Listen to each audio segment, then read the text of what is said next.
জুলুম নির্যাতন, এই জুলুম নির্যাতনের প্রতিবাদে এখানে একটি মিছিল, পরবর্তী সময়ে কিছু কথা বলার তৌফিক দান করেছেন এবং আপনাদের শোনার তৌফিক দান করেছেন। সবাই বলে আলহামদুলিল্লাহ। দরুদ ও সালাম পেশ করছি মানবতার মুক্তির দূত শেষ নবী মুহাম্মদ সাল্লাল্লাহু আলাইহি ওয়াসাল্লামের। আমি কোরআনের একটি আয়াত তেলাওয়াত করেছি, তার পূর্বে আমি আপনাদের কাছ থেকে কিছু কথা আমি শুনতে চাই। আমরা ভয় কাকে করব? অন্য কাউকে কি ভয় করব আমরা? ওই ইসরায়েলিদের কি ভয় করব আমরা? ওই যুক্তরাষ্ট্রকে কি আমরা ভয় করব? ভারতকে কি আমরা ভয় করব?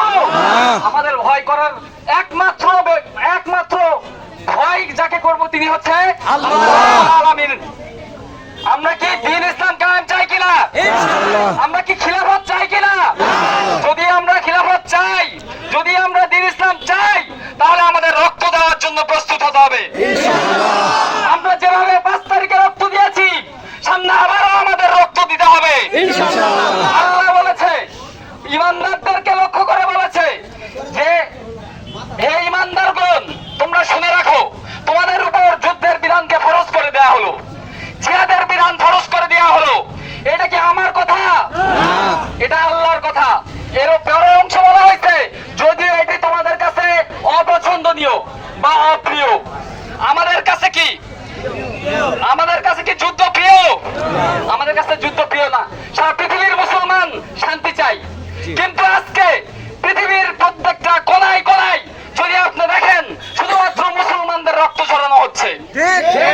শাসকরা, এই ভারত, এই যুক্তরাষ্ট্র, এই ফিলিস্তিন, তারা হচ্ছে মুসলমানদের রক্ত নিয়ে হোলি খেলতেছে। আমাদের এই রক্ত দেওয়া শেষ হবে তখনই আমরা যখন ঘুরে দাঁড়াতে শিখবো। আমরা যদি ঘুরে দাঁড়াইতে পারি, আমরা যদি অস্ত্র হাতে নিই জিহাদের জন্য, মুমিনরা যদি রক্ত দেওয়ার জন্য প্রস্তুত হয়, তাহলে আবার মুসলমানদের বিজয় আসবে ইনশাআল্লাহ। তো আমি এ কারণে আমি আপনাদের লাস্ট একটা দিক নির্দেশনা দিচ্ছি যে ফিলিস্তিনে আমার এর আগে একজন বক্তা বা শায়েখ কিছু কথা বলছেন ফিলিস্তিনের ব্যাপারে। আমি একটা গুরুত্বপূর্ণ কথা বলি আপনাদের। ফিলিস্তিন এমন একটা ভূমি, যে ভূমি যে জাতি যখন দখল করে রাখছে, তারা পৃথিবী শাসন করছে। এটা সাধারণ কোনো বিষয় না যে আপনি এখানে মাইকে কথা বলেই ফিলিস্তিন বিজয় আসবে। কিন্তু এটা বাস্তবতা যে আমরা যদি একবারে চুপ করে থাকি, তাহলে কিন্তু আরো ক্ষতি বেশি হবে। আমরা এখান থেকে যাব যে আমরা বাটা জুতা কিনবো, আমরা এখান থেকে যাব যে কাপড়টা কিনবো, সেটা হচ্ছে দেখা যাচ্ছে যে কুফারদের। আমরা এখান থেকে যাব যে পারফিউমটা ব্যবহার করব, যে আতরটা ব্যবহার করব, সবকিছু ইহুদি খ্রিস্টানদের। আজকে যুক্তরাষ্ট্র এবং ভারত এই ইহুদিদের সর্বাত্মক সহযোগিতা করতেছে। শুধুমাত্র ইসরায়েলের বিরোধিতা করলে চলবে না, আমাদের দেখতে হবে তাদের কারা ফান্ডিং করতেছে, কারা তাদের সহযোগিতা করতেছে, কারা তাদের অস্ত্র দিচ্ছে।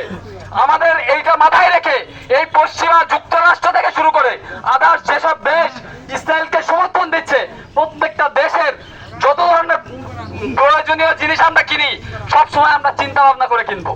আর একটা ব্যাপার লাস্ট আমি বলে যাচ্ছি, এই ফিলিস্তিনের দিনের বিজয় আল্লাহ রাখছে যুদ্ধের মধ্যে। আর যদি আপনি আন্দোলন সংগ্রাম আমরা যদি সারা জীবনও করি, জীবনে ফিলিস্তিন মুক্ত হবে না। সুতরাং আমাদেরকে ঘুরে যেতে হবে সেই তরিকায়, যেই তরিকাতে আল্লাহ দিনের বিজয় রাখছে। আমাদের জন্য যুদ্ধের জন্য প্রস্তুত হতে হবে এবং মুমিনদের রক্তের বিনিময়ে ইনশাআল্লাহ বিজয় আসবে। লিল্লাহি তাকবীর, আল্লাহু আকবার।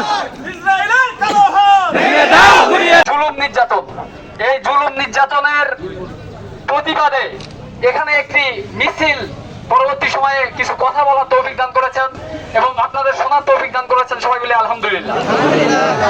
দরুদ ও সালাম পেশ করছি মানবতার মুক্তির দূত শেষ নবী মুহাম্মদ সাল্লাল্লাহু আলাইহি ওয়াসাল্লামের। আমি জুলুম নির্যাতন, এই জুলুম নির্যাতনের প্রতিবাদে এখানে একটি মিছিল, পরবর্তী সময়ে কিছু কথা বলার তৌফিক দান করেছেন এবং আপনাদের শোনার তৌফিক দান করেছেন। সবাই বলে আলহামদুলিল্লাহ। দরুদ ও সালাম পেশ করছি মানবতার মুক্তির দূত শেষ নবী মুহাম্মদ সাল্লাল্লাহু আলাইহি ওয়াসাল্লামের। আমি কোরআনের একটি আয়াত তেলাওয়াত করেছি, তার পূর্বে আমি আপনাদের কাছ থেকে কিছু কথা আমি শুনতে চাই। আমরা ভয় কাকে করব? অন্য কাউকে কি ভয় করব আমরা?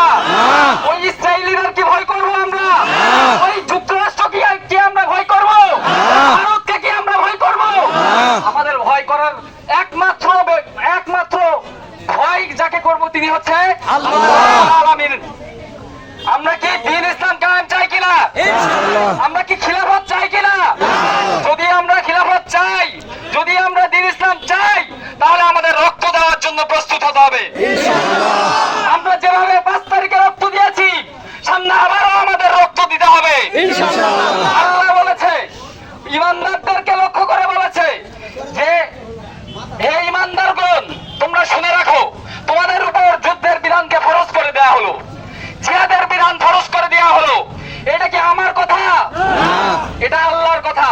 এর পরের অংশ বলা হয়েছে যদিও এটি তোমাদের কাছে অপছন্দনীয় বা অপ্রিয়, আমাদের কাছে কি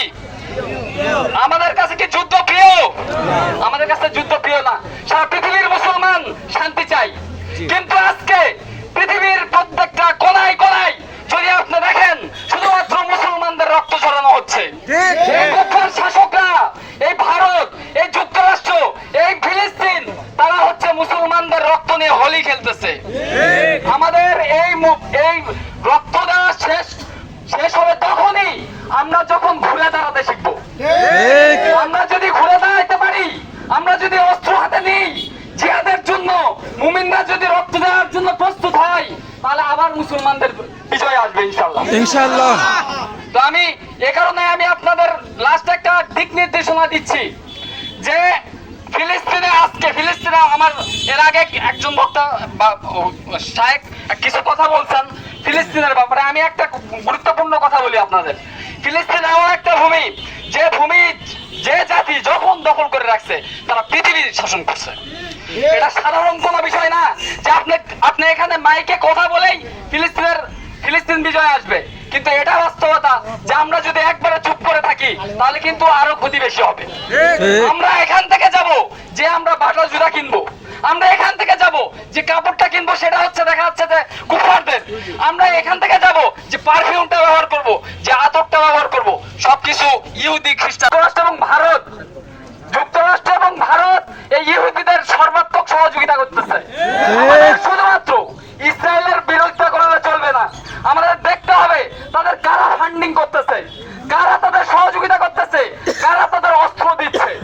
আমাদের এইটা মাথায় রেখে এই পশ্চিমা যুক্তরাষ্ট্র থেকে শুরু করে আদার্স যেসব দেশ ইসরায়েলকে সমর্থন দিচ্ছে, প্রত্যেকটা দেশের যত ধরনের প্রয়োজনীয় জিনিস আমরা কিনি সবসময় আমরা চিন্তা ভাবনা করে কিনবো। আর একটা ব্যাপার লাস্ট আমি বলে যাচ্ছি, এই ফিলিস্তিনের দিনের বিজয় আল্লাহ রাখছে যুদ্ধের মধ্যে। আর যদি আপনি আন্দোলন সংগ্রাম আমরা যদি সারা জীবনও করি, জীবনে ফিলিস্তিন মুক্ত হবে না। সুতরাং আমাদেরকে ঘুরে যেতে হবে সেই তরিকায়, যেই তরিকাতে আল্লাহ দিনের বিজয় রাখছে। আমাদের জন্য যুদ্ধের জন্য প্রস্তুত হতে হবে এবং মুমিনদের রক্তের বিনিময়ে ইনশাআল্লাহ বিজয় আসবে। লিল্লাহি তাকবীর, আল্লাহু আকবার। ইসরায়েলের কালো হাত ভেঙে দাও।